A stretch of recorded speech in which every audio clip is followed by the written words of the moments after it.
मुझे कोई बचा ले। लेकिन सच बताऊं, 5 के 5 बंदर बैठे रह गए, ताकते रह गए, निहारते रह गए। किसी ने मां जानकी को रक्षा करने का कदम आगे नहीं बढ़ाया।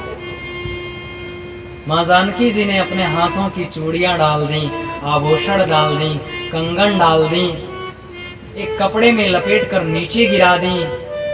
इसका भाव क्या है? कहा इसका भाव यही है।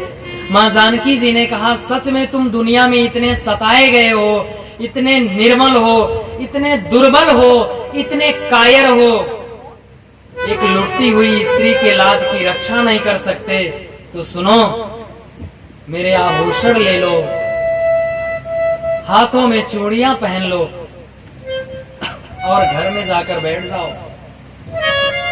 या फिर दूसरा भाव यह है, मां जानकी जी ने कहा, सुनो, यदि एक लुटती हुई स्त्री के लाज की रक्षा नहीं कर सकते ना, तुम दुनिया में इतने सताए गए हो, तुम्हारा आत्मविश्वास टूट गया है, तुम निर्मल हो गए हो, तुम निर्बल हो गए, दुर्बल हो गए, कायर हो गए, तो सुनो, मेरे इन आभूषणों को बचा कर रखना। एक दिन तुम्हारे पास आर्यपुत्र राम आएंगे, उन्हें ये आभूषण दिखा देना, तुम्हें इतना सबल बना देंगे, विश्व की महान शक्ति रावण से लड़ने में समर्थ हो जाओगे। और आप सब जानते हैं, रामायण की कथा वह कथा है जिसमें स्त्री लाज रक्षा के लिए एक मांस भक्षण करने वाला पक्षी ही नहीं, बल्कि बंदर, गोलांगोल, भालू, रिक्षों ने भी लड़ाइयां लड़ी है। और छोटे मोटे शक्ति से नहीं लड़े हैं, विश्व की महान शक्ति रावण जैसे राक्षसों से लड़ाई लड़ी है। यह रामायण की कथा है। रामायण शब्द से वाल्मीकि रामायण अभिहित होता है, क्योंकि रामचरितमानस जी को लोग मानस जी कहते हैं, रामायण नहीं कहते हैं। अच्छा, कुछ लोग तो महाराज इसमें भी सुधार करते हैं, रामचरितमानस जी को रामचरित्र मानस कहते हैं। उन्हें लगता है चरित शब्द गलत लिखा गया है, लेकिन ऐसा नहीं है। चरित शब्द भी रामायण का है। चरितम रघुनाथस्य शतकोटि प्रविस्तरम एकैकमक्षरम पुंसाम महापातक नाशनम। चरितम रघुनाथस्य शतकोटि प्रविस्तरम एकैकमक्षरम पुंसाम महापातक नाशनम। ये चरित शब्द भी रामायण का है, संस्कृत का है। और चरित शब्द से जीवन के संपूर्ण पार्टों का, संपूर्ण जीवन का हमें ज्ञान होता है। चरित्र शब्द से जीवन का कोई एक पार्ट का हमें ज्ञान होता है, इसलिए चरित शब्द ही शुद्ध है। रामचरितमानस, ऐसे श्री रामचरितमानस जी के कथा को हम लोग सुनने के लिए उपस्थित हैं। एक बात कहकर और मैं मंच को आज विश्राम करूंगा। देखिए, दुनिया में श्रेष्ठ तो राम का ही चरित्र है। एक बात आपको बताएं, हर किसी के चरित्र की प्रशंसा उसके सेवक करते होंगे, उसके भक्त करते होंगे, उसके प्रेमी करते होंगे। मेरे गुरुजी, मेरे ईश्वर, मेरे परमात्मा, मेरे भाई, मेरे पिता अच्छे हैं। लेकिन राम जी का चरित्र तो ऐसा चरित्र है जिनकी प्रशंसा तो रावण करता है।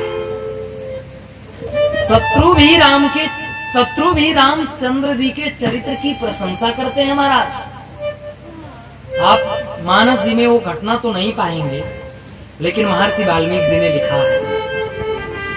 मानस जी में भी एक जगह इसकी सूत्र मिलती है, बैरी हूं जा की बड़ाई करही, माने शत्रु भी जिनके चरित्र की बड़ाई करे, ऐसा चरित्र राम का है।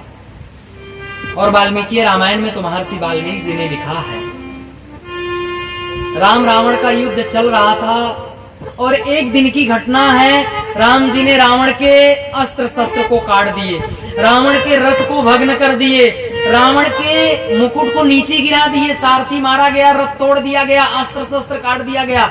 रावण युद्ध भूमि में निहत्था होकर के अकेले आंख मूंद करके खड़ा था, सोच रहा था राम का अगला बाण आएगा और राम के अगले बाण के साथ मेरा प्राण चला जाएगा।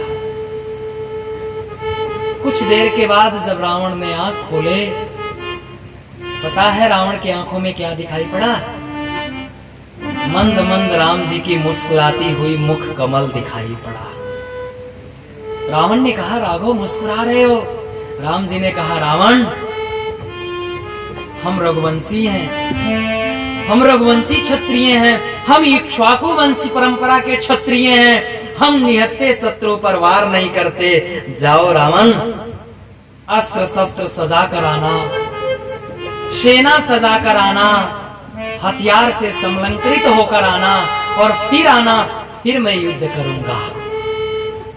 रावण गया, अपने महल के सबसे ऊपर वाले छत पर टहल रहा था। आधी रात की बेला थी, रावण को नींद नहीं आ रहा था। पीछे से मंदोदरी आई, रावण के कंधों पर हाथ रखी और रावण से बोली, स्वामी आपको नींद नहीं आ रही? रावण ने कहा, नहीं मुझे नींद नहीं आ रही है। मंदोदरी ने कहा, स्वामी बात क्या है, नींद क्यों नहीं आ रही है? रावण ने कहा, मंदोदरी जानती हो, दुनिया कहती है किसी को बेटा हो तो राम जैसा हो, जो पिता और माँ की आज्ञा मानकर 14 वर्ष के लिए वन को चला जाए। दुनिया कहती है किसी को पति मिले तो राम जैसा मिले, जो अपने पत्नी के लिए 100 योजन समुद्र पर पुल बांध करके और बंदर गोलांगोल भालू रिक्षों की सहायता लेकर विश्व की महान शक्ति रावण से भी लड़ाई लड़ने के लिए तैयार हो जाए। मंदोदरी, दुनिया कहती है किसी को मित्र मिले तो राम जैसा मिले, दुनिया कहती है किसी को मित्र मिले तो राम जैसा मित्र मिले, जो अपने दुख को पीछे रख दे, पहले शत्रु के दुख का दमन करे। और राम जी ने ऐसा किया है। राम जी अपना दुख भूल गए, पहले बाली के दुख, पहले सुग्रीव के दुख का नाश किए हैं। रावण ने कहा, मंदोदरी लेकिन सुनो,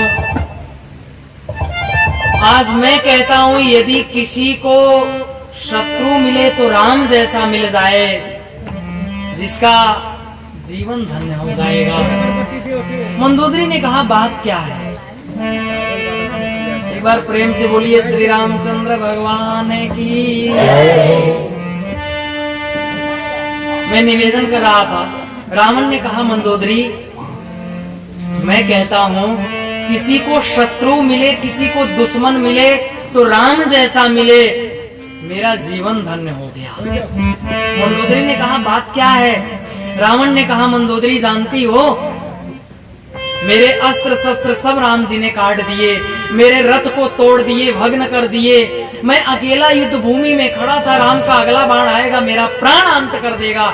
लेकिन मंदोदरी जानती हो, राम जी ने कहा, रावण जाओ सेना सजा कर आना और फिर युद्ध करना।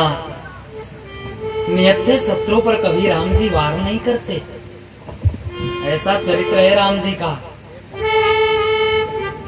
और सच कहा जाए, पशुओं की, बंदरों की सहायता लेकर के यदि हमारे राम जी विजय पाए तो उनके पास केवल चरित्र का बल था। एक बात आप समझेंगे, घटना उस समय की है, वाल्मीकि रामायण में यह भी लिखा है, यह भी मानस की कथा नहीं है। घटना उस समय की है जब रावण मारा गया। रावण मारा गया, मंदोदरी को पता चला रावण मारे गए। अच्छा एक बात बताएं, किसी का साधारण पति मर जाए तो पत्नी जी नहीं पाती, और जिसका पति त्रिलोक विजेता हो, जिसके पति के अंदर इंद्र हो, जिसके पति के अंडर में सूर्य हो, चंद्रमा हो, इंद्र हो। गीतावली रामायण में गोस्वामी जी लिखते हैं, वेद पढ़े विधि शंभु सहित पूजावन रावण सोनितयामे। रावण का ऐसा नियम था, भगवान ब्रह्मा जी वेद पढ़ाने आते थे, भगवान शिव जी पूजा कराने आते थे, इंद्रदेव रावण के यहाँ प्रतिहारी का नौकरी करते थे, चंद्रमा जी छत्र लेकर चलते थे, सूर्य भगवान प्रकाश करते थे, वरुण देव स्वयं आकर के फर्श की सफाई करते थे। ऐसा रावण का वैभव था। और ऐसा पति मारा जाए, मंदोदरी को खबर लगा, मंदोदरी आज 10 दिशाओं में भूमंडलों पर विजय पाने वाले रावण मारे गए। मंदोदरी की आंखों से झरझर आंसू गिरने लगा, छटपटाकर रोने लगी, चिल्लाने लगी, हाथों की चूड़ियां फोड़ डाली। आज तो मैं विधवा हो गई। दौड़ती हुई मंदोदरी रणांगण में आई और आकर के देखी रावण मरा पड़ा है, शरीर उसका नीचे गिरा है। आकाश में चील कौवे मंडरा रहे हैं उसके मांस को नोच कर खाने के लिए। ऐसी स्थिति जब मंदोदरी ने देखा तो मंदोदरी की पीड़ा बढ़ गई और मंदोदरी ने कहा, स्वामी आप बार बार कहा करते थे ना, कैसे जीतेंगे मुझसे राम, क्या है राम के पास? एक भाई ही तो है उनका और वो बनवासी हैं। मेरे पास देखो सोने की लंका है, उनके अयोध्या में कुछ ही महल सोने के होंगे। उनके अयोध्या में एक सरयू नदी है, मेरे लंका में चारों तरफ से समुद्रों की खाई है। मेघनाथ, कुंभकर्ण, अकंपन, अतिकाय जैसे बड़वार बड़े बड़े राक्षस हैं, बड़े बड़े सेनापति हैं, बड़े बड़े योद्धा हैं मेरे पास, कैसे जीतेंगे मुझसे राम? लेकिन मंदोदरी ने कहा, स्वामी आप कहा करते थे मंदोदरी तुम मेरी पत्नी हो, कभी कंठ अवरुद्ध होकर किसी के सामने मत जाना। देखो मैं आज रो रही हूँ, चिल्ला रही हूँ, तड़प रही हूँ, जरा एक बार उठ करके मेरे आंखों के आंसू को तो पोंछ दो। आप कहते थे कभी पल्लू रहित होकर के, कभी घूंघट रहित होकर के किसी पर पुरुष के सामने मत जाना। आज मैं रणांगण में हूँ, आपके मृतक शरीर के पास में हूँ, मेरे बाल बिखरे जा रहे हैं, जरा एक बार उठ करके इसे संवार दो। और अंतिम बात मंदोदरी ने कहा, स्वामी आप कहते थे कैसे जीतेंगे मुझसे राम, क्या है राम के पास? लेकिन स्वामी मैं कहती हूँ राम के पास चरित्र का बल है, और जिस चरित्र के बल के कारण आज राम को युद्ध भूमि में विजय श्री मिला है, आपके पास चरित्र का बल नहीं था, इसलिए आपकी मृत्यु हो गई, आप पराजय को प्राप्त हो गए। जीवन में चरित्र की उपयोगिता है, हमारे अंदर चरित्र का बल होना चाहिए। हम यदि चरित्र से गिर जाए तो हमारा सब कुछ नष्ट हो जाएगा। इत्र, मित्र, चरित्र और चित्र का बड़ा महत्व रहता है महाराज, तीनों को सफा रखना चाहिए। इत्र, मित्र, चित्र और चरित्र, इसकी सुगंध भी, इसकी सुरभि भी बड़े अच्छे ढंग से फैलती है। आप कोई इत्र लगाएं तो उसकी सुगंध भी आपके पास रहने वाले को पता चलेगा। आपका चित्र कैसा है यह भी आपकी सुगंध को प्रदर्शित करता है। आपका व्यवहार, आपका चरित्र कैसा है यह भी आपके सुगंध को प्रदर्शित करता है। आपके अंदर चरित्र का बल कितना है। लोग कहते हैं ना हम कुछ लेकर आए थे ना कुछ लेकर जाएंगे, लेकिन हम कहते हैं नहीं प्यारे, आप अपना भाग्य लेकर आए थे, आपकी किस्मत में जो था उसे मिला है, और आप जाएंगे तो अपना चरित्र का बल लेकर जाएंगे। इसलिए चरित्र के खुशबू को बरकरार रखना चाहिए। नहीं तो कबीरा कहे, जब हम पैदा भये जगत हंसे हम रोए, ऐसी करनी कर चलो हम हंसे जग रोए, चदरिया झीनी रे झीनी।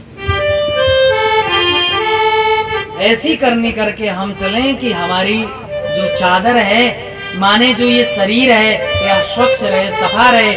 चरित्र का बल होना चाहिए, और जो हमारे अंदर चरित्र का बल दिला दे, जो हमें चरित्रवान बना दे, जो हमें मानव बना दे, जो हमें चरित्रवान होने के सर्वोच्च शिखर पर गौरी शंकर के समान प्रतिष्ठित करा दे, ऐसी कथा तो भगवान राम की कथा है और श्री राम की कथा है।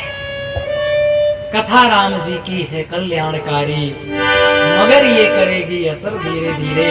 आप सुनते जाओ, ये राम नाम का प्याला है, धीरे धीरे असर करेगा। कभी असर करेगा, एक एक बात समझ में आएगा, 10 बार सुनेंगे 10 बात समझ में आ जाएगा और आपका जीवन सुधर जाएगा। हमारे संतों ने बड़े सुंदर शब्दों में स्वाद लिया है, कथा राम जी की है कल्याणकारी, मगर ये करेगी असर धीरे धीरे। आइए 2 शब्द सुनते चले। अरे कथा राम जी की है कल्याणकारी, कथा राम जी की है कल्याणकारी, मगर ये करेगी असर धीरे धीरे, मगर ये करेगी असर धीरे धीरे।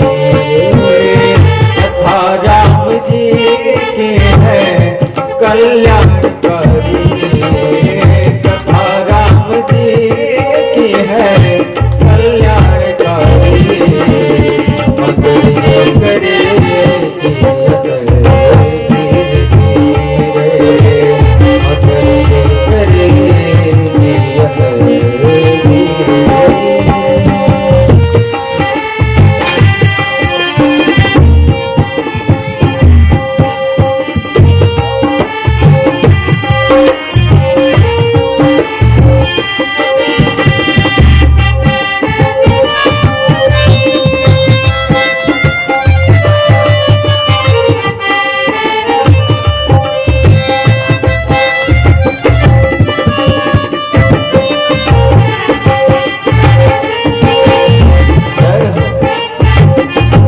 कथा राम जी की है कल्याणकारी, मगर ये करेगी असर धीरे धीरे।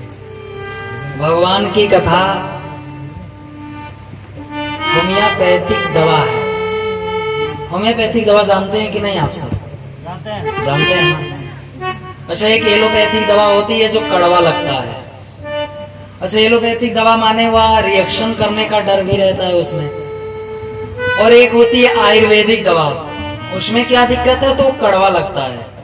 लेकिन होम्योपैथिक दवा जो होती है उसे आप टाइम टाइम से 2-2 गोली लेते जाइए, मीठा भी लगेगा और धीरे धीरे बीमारी को जड़ से खत्म भी करेगा।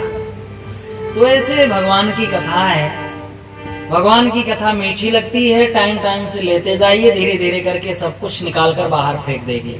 अहंकार मद मोह बैठा जो भीतर, निकालेगी सारी जहर धीरे धीरे, सारे जहर को निकालकर बाहर फेंकेगी। कथा ही तो अमृत है। हम लोग एक बार कथा कर रहे थे तो एक लोग आए तो उन्होंने कहा महाराज जी कथा किस लिए? हमने कहा कथा किस लिए? तो हमने कहा आप काम किस लिए करते हैं? उन्होंने कहा महाराज पैसे कमाने के लिए।